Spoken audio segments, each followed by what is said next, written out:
নমস্কার বন্ধুরা, আজ আমরা বানাচ্ছি চিকেন কষা। খুব ইজি স্টাইলে, কম সময়ে বানাতে, কম সময়, কিন্তু এর ম্যারিনেশনটা যত বেশি থাকবে। আমরা কালকে এটা ম্যারিনেট করে রেখেছিলাম চিকেনটা।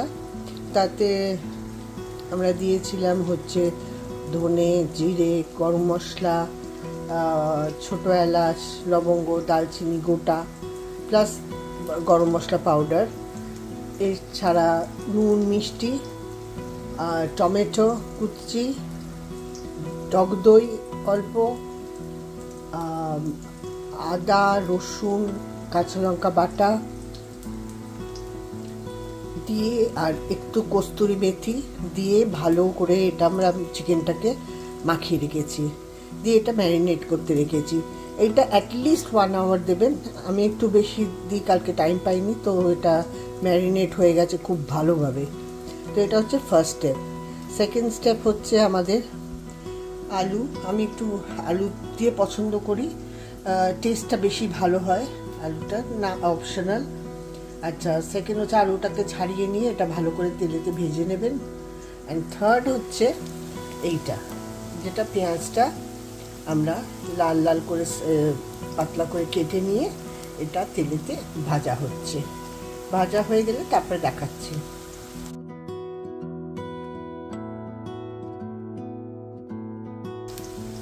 আমাদের পেঁয়াজটা বেশ ভালো ট্রান্সলুসেন্টের মতন এটা হয়েছে, দেখতে খুব সুন্দর।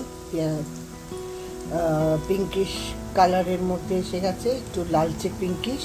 তো এবারে আমরা একটু আঁচটা কমিয়ে দেবো, কমিয়ে দিয়ে এবারে চিকেনগুলো দিয়ে দেবো এর মধ্যে ভাজার জন্য।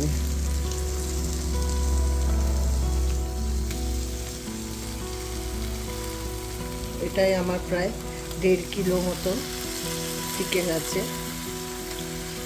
আচ্ছা, এটা বলতে ভুলে গেলাম, এটার মধ্যে আমি ফ্রাইড পেঁয়াজ, যেটা ভাজা পেঁয়াজ, স্টোর বট, এটা স্টোরেতেই কিনতে পাওয়া যায় পেঁয়াজ, ওইটাও আমি খানিকটা দিয়ে দিয়েছিলাম তাড়াতাড়ি করার জন্যে। তাহলে ওর রসটা ভিজে গিয়ে, দই আছে তো, দইয়ের সাথে রসটা ভালো ভিজে গেছে, ভিজে গিয়ে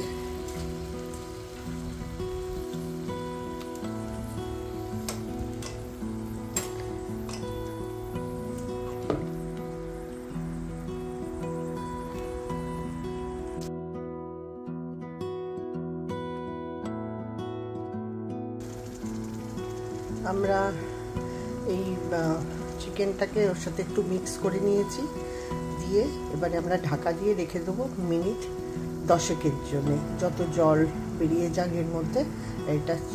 আর তার আগে একবার এই 6-7 মিনিট হয়ে গেলে একবার নাড়িয়ে নেব। আমরা 5-7 মিনিট মতন সেদ্ধ করেছি এটা। এখন আমরা টার্ন করে দেবো এটা, দিয়ে দেখছি কীরকম অবস্থাটা। আমরা এই গুনা গোস্ত মশলাটা 1 চামচ মতন, এটা ফার্স্ট টাইম আমি ইউজ করছি, কোনোদিনও বাজারের মশলা কিনে করিনি, তবে এটা নতুন এসছে দেখলাম কালকে যখন মার্কেটে গেছিলাম, তাই ভাবলাম একটুখানি নিয়ে যাই, যদি এটা অন্য টেস্ট দেখি কেমন হয়। চেক করা যায় যে আমাদের আলুটা সেদ্ধ হয়েছে কিনা, মনে হয় না তো তাড়াতাড়ি সেদ্ধ হবে।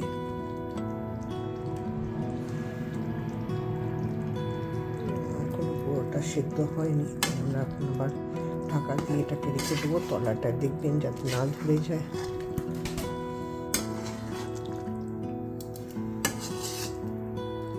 গন্ধটা খুব সুন্দর গন্ধ বেরিয়েছে।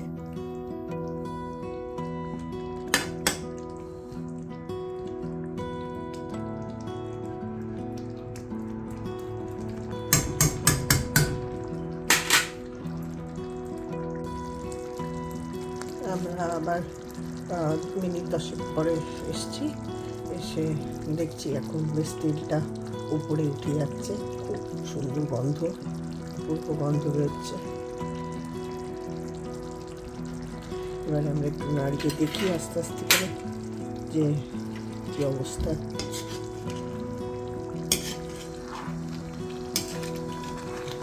মশলাটা বেশ ভালোই ভাজা হচ্ছে। আমরা সাইড দিয়ে দিয়ে আস্তে আস্তে করে নাড়াবো এটাকে।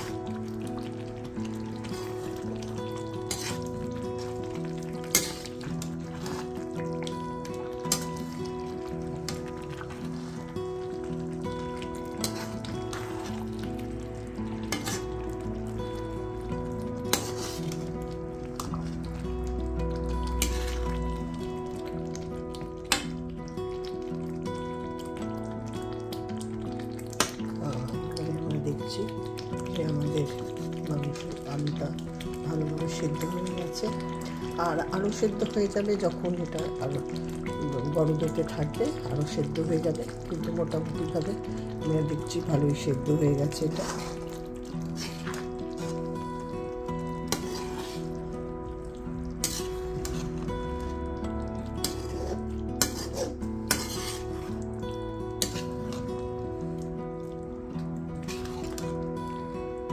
এটাকে আরও শুকোতে রেখে দেবো। এবার এই অবস্থাতে আপনারা যদি মনে হয় যে আপনারা আর চান না সেদ্ধ করাতে,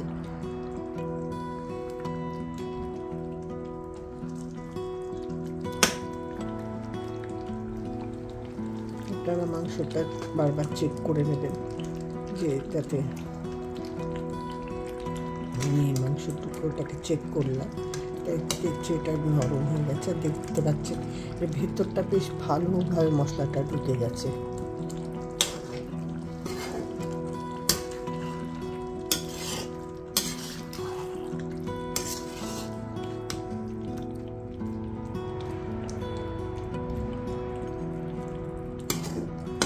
আবার এটাকে আরো শুকোতে রেখে দেবো।